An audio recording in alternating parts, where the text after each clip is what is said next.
afternoon, everyone. Good afternoon. How are you all doing? Good. All right. A lively crowd. I love it. Okay. So we're here to talk about why software still stinks. And I will give you the answer in just a moment. But first, very quickly, a short obligatory About Me slide. If you don't know who I am the full-time president and CEO of Security Innovation. However, that's just my full-time job. I do a lot of other things. I host a monthly talk show called Ed Talks. You can find out more about it at edtalks.io, where I bring 3 cybersecurity professionals to the table and we talk about something that is relevant and interesting about cybersecurity. I'm also a board of director member and the treasurer of Cyversity, that same nonprofit organization that Sharon Burgess is a board member of. She and I have been working together there for a number of years, and that is an organization specialized on helping improve the lives of women and underrepresented minorities in cybersecurity. I spend a lot of time there. I'm a Privacy by Design ambassador for the great country of Canada. And in my younger days, I actually built non-lethal weapon systems, much like what you see pictured here, fast hardening foam in a retrofitted scuba tank so we could stop and slow down perpetrators without killing them. That is me in a nutshell. For those of you that don't know my company, Security Innovation, we're all about software security. That's all we've done. This month we turned 20 years old, and for the last 20 years we've only focused on software security. There's 2 things that we do. One, we test software in any type of environment. We've tested software in satellites, cement truck mixers, Harley-Davidsons, breathalyzers, and literally thousands of web, mobile, and cloud applications. We are excellent at what we do. If you want to learn more, come visit us down in the expo hall. The second thing we do is provide training. We've put over 3 million users through our training platform, and our training platform is technical training for technical teams. But enough about me and my company. I'm here to talk about why software still stinks. And the reason, basically, is people. It's humans. Why? Because humans build software, and they build it insecurely. That's the first perpetrator. The second perpetrator are malicious humans who try to attack and exploit the software that is built. And I'm going to talk about something that is getting a lot of a lot of buzz these days, zero trust. How many folks have heard about zero trust? Okay, how many folks are actively implementing some zero trust policy, some zero trust something? Okay, great. So zero trust for me is not new in the least. Zero trust has been around forever, especially in the software industry. And I'm going to walk you through some software abuse cases. I'm going to show you some attacks on some intentionally vulnerable web and cloud-based applications. And I'm going to start with zero trust. And the first example I'm going to show you is something called SQL injection. Anyone here know about the OWASP Top 10? Okay, great. What you might not realize is that SQL injection has been on every single OWASP Top 10 list for the last 15 years. Everyone without exception. Always been there. And what SQL injection is, it's a very simple thing. Take a login field, for example. When you log in, it asks for things like your username and your password, like Ed and Adams. And what the application is doing is it's sending a request to the database, and it's saying, give me all the users, star, from this database where the username equals Ed and the password is Adams, and it gives back info about Ed Adams. But applications are stupid. They're dumb. They're programmed to only do what the developer programs them to do.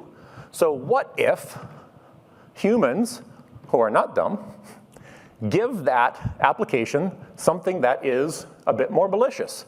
Can it be fooled? Can this stupid application be fooled? So let's take a look. And here's a video I'm going to show you. So first, I'm going to enter in username Ed, password Adams, hit login, and it's going to tell me, nope, sorry, incorrect username and password. So now I'm going to give it something that is always true. If we could pause the video here for just a moment. Thank you, Ben. Instead of giving it a username and password, I'm going to use logic, and I'm going to give it something that's always true. So I'm going to use a single quote character, and then I'm going to give it something true, which is something like 5 equals 5, 1 equals 1. Is that always true? Always true, right? So I'm going to put in here single quote, or single quote means text before it, or something true, 1 equals 1, and then a pound sign, which is an escape character, and then anything for the password. So please play the video again, Ben. Thank you.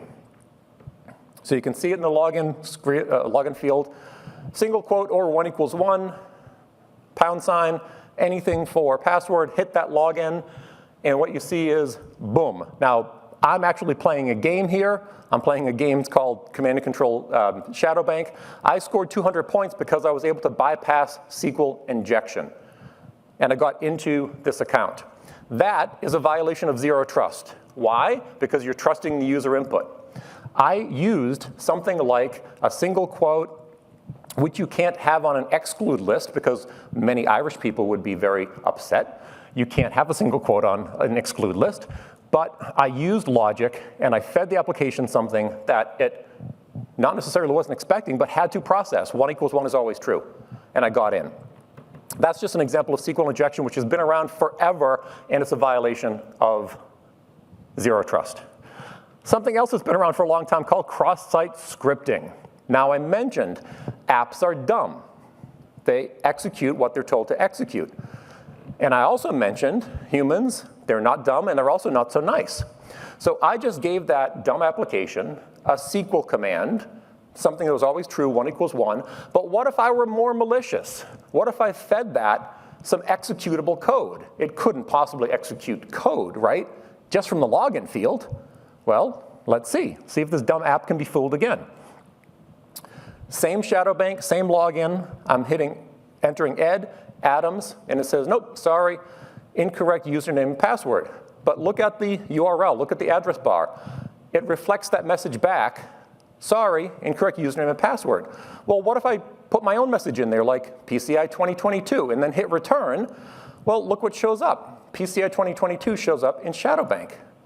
So now, if you could pause the video here for just a second, thank you. What if, instead of putting in a harmless piece of text, I actually put in some executable code, like JavaScript, which every web browser speaks. Now, I'm going to put in something that's not malicious. I'm just going to insert an alert box, just JavaScript alert 1. So it'll pop up a box, shows me 1, but it's showing that the browser is executing that script. So if you can roll the video, please. I'm replacing PCI 2022 with JavaScript alert 1. Boom. There it is. It popped up that alert box with 1. That is SQL injection, and I scored 200 more points in my CyberRange exercise because I was able to execute a cross-site scripting vulnerability. Another violation of zero trust, not trusting the user input and allowing that dumb application to execute commands. Next, escalation of privilege. Now, by the way, I was talking with a gentleman earlier today, and he was actually a QSA. And he said, oh, you deal with software developers and development teams all the time. I wish I could have just one development lead, just one software vendor say, we require all input to be sanitized. And he said it with that cadence so deliberately. He said, if only all software developers forced input, user input, to be sanitized, they would satisfy 4 requirements just like that, 4 PCI requirements just like that. But nobody does it. So not only is it a violation of zero trust, it is not gaining any kind of compliance ground that you can easily get with just sanitizing user input. I just showed you 2 examples of very, very common vulnerabilities that exist in loads and loads of applications. Mobile applications, cloud native, web applications, doesn't matter. The next is escalation of privilege. And here I'm just going to use an analogy. So I mentioned humans are not necessarily always nice. We have humans that are building applications, and sometimes they don't mean to build insecure applications, so we can't really blame them. But we do have malicious users who do want to do bad things. We can blame them.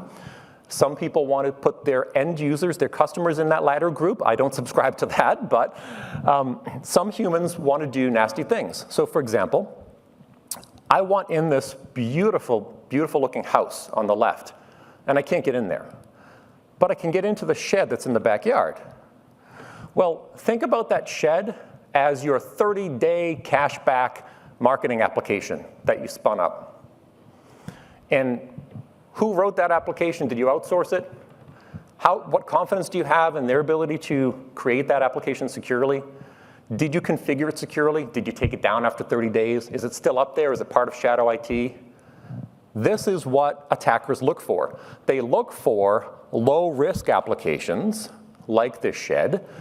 They try to get access to it, and then they explore and say, well, what the heck is in a shed anyways? What's in that application that I might be able to traverse and get into this house with? That's what happens in software all the time.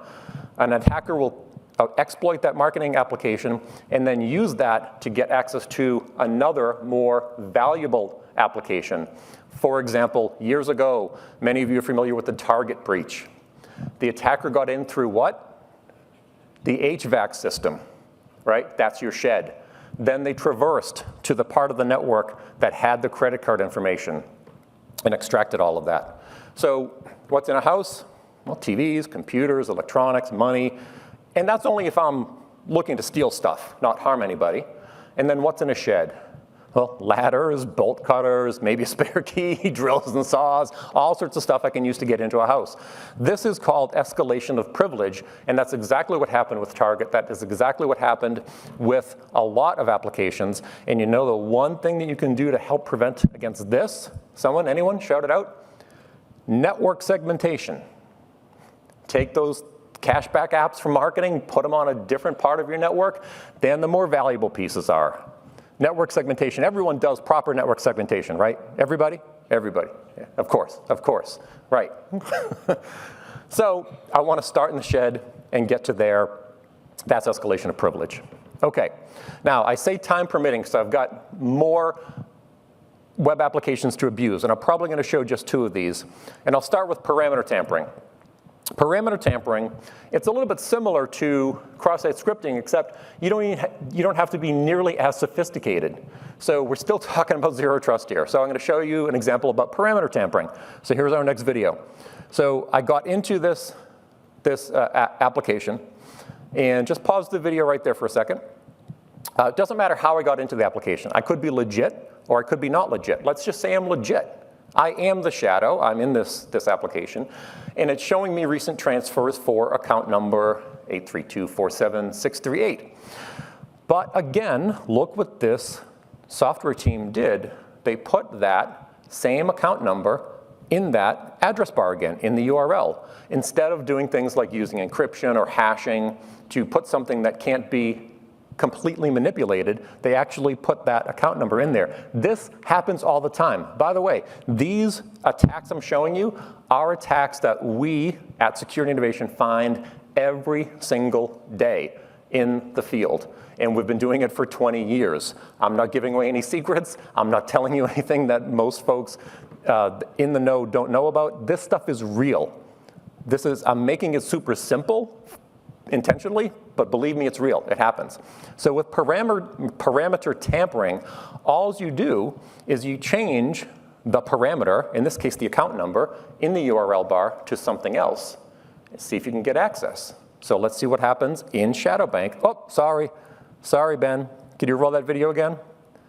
Thank you. So we're clicking around, goes to the transfer, sees the account number, sees it in the URL bar, and sure enough, changing that last digit from a 7 to an 8, from an 8 to a 7, I think, hit return, and boom. We're in someone else's account by parameter tampering.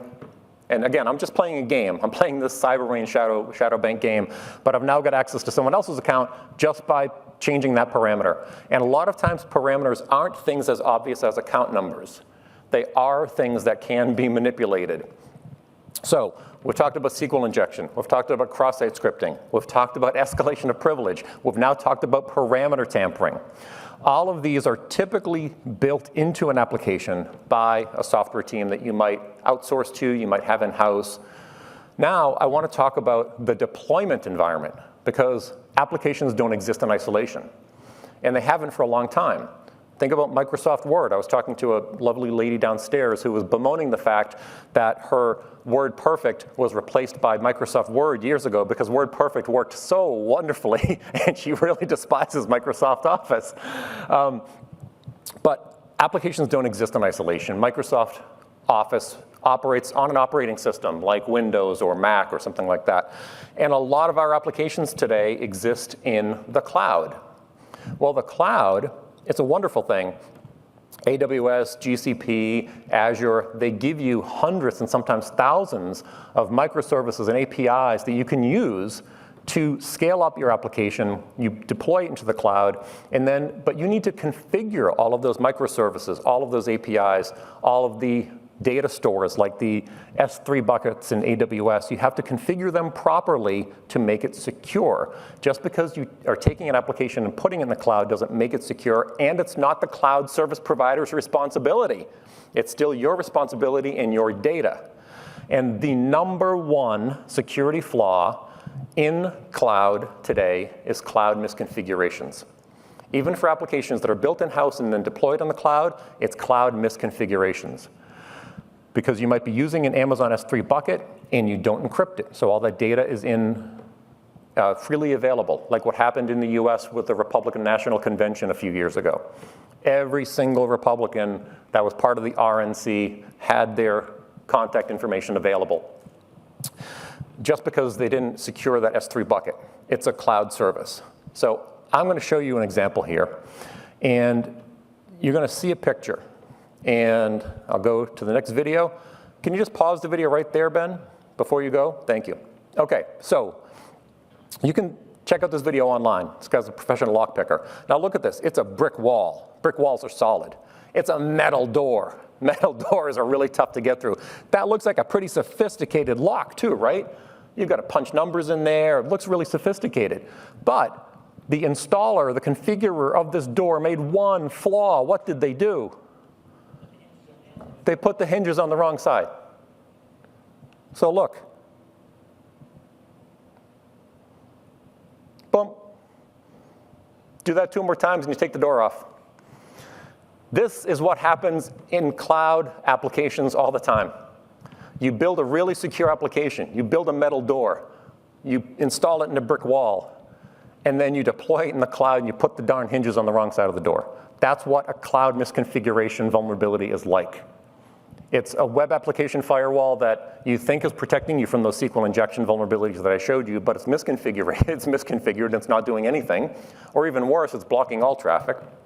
You're using a data store from AWS and you haven't encrypted it, so all your data is in the clear. These are common cloud misconfigurations. And when I tell you it's the most commonly found security vulnerability that we find every single day, I'm not joking. It's number one. Forget about OWASP top 10. Cloud misconfigurations is it by far. So with that, I've got 2.5 minutes left. I'm going to go to this last slide, which is a thank you slide, and has my contact information if you'd like to get in touch with me. Feel free to. I also am offering a free report from the Ponemon Institute on how to train your teams on security effectively. But since we've got 2 minutes left, I've got 2 minutes if anyone has questions.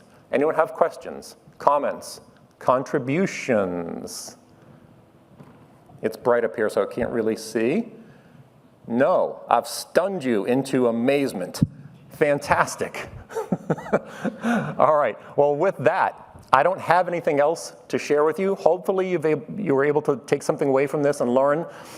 This is why software still stinks, but there's a lot your developers can do about it. Sanitize user input, secure all of your cloud services and APIs. And I did see someone pop their hand up. Yes, sir. So how do you detect your cloud misconfiguration part of your, like what would I do simply to look for something like that? Got it. So let me paraphrase the question. How would one discover a cloud misconfiguration? So how do you know if you're deploying something insecurely in the cloud? So there is something's called a Cloud Security Configuration Review, or Cloud Configuration Review. That is a service that a lot of organizations provide. I would recommend looking into it. There is probably 5 vendors on the Expo floor that offer it, organizations like Protiviti, organizations like Security Innovation, and others. Cloud Configuration Service. And what that does is it doesn't analyze the technical aspects of your application per se. You should be doing that as well. But it analyzes the deployment environment in which your application is. So it will look at all of the cloud services. It will look at the APIs. It will look at the data stores and make sure that you have implemented them securely. Now, that said, what can you do on your own? And you actually said, what can you do simply? I don't think there's anything you can do simply. It takes effort. Every single cloud service provider, whether it's AWS or Azure, they happen to be the two best in my personal opinion, but GCP and Google and others also offer a lot of cloud services.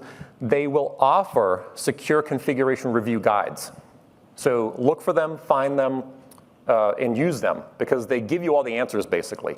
But if you want to use a third-party provider, I recommend using some of those security experts for cloud configuration review. You're welcome. My timer just hit 0. I'd like to thank you for your time and enjoy the rest of the conference.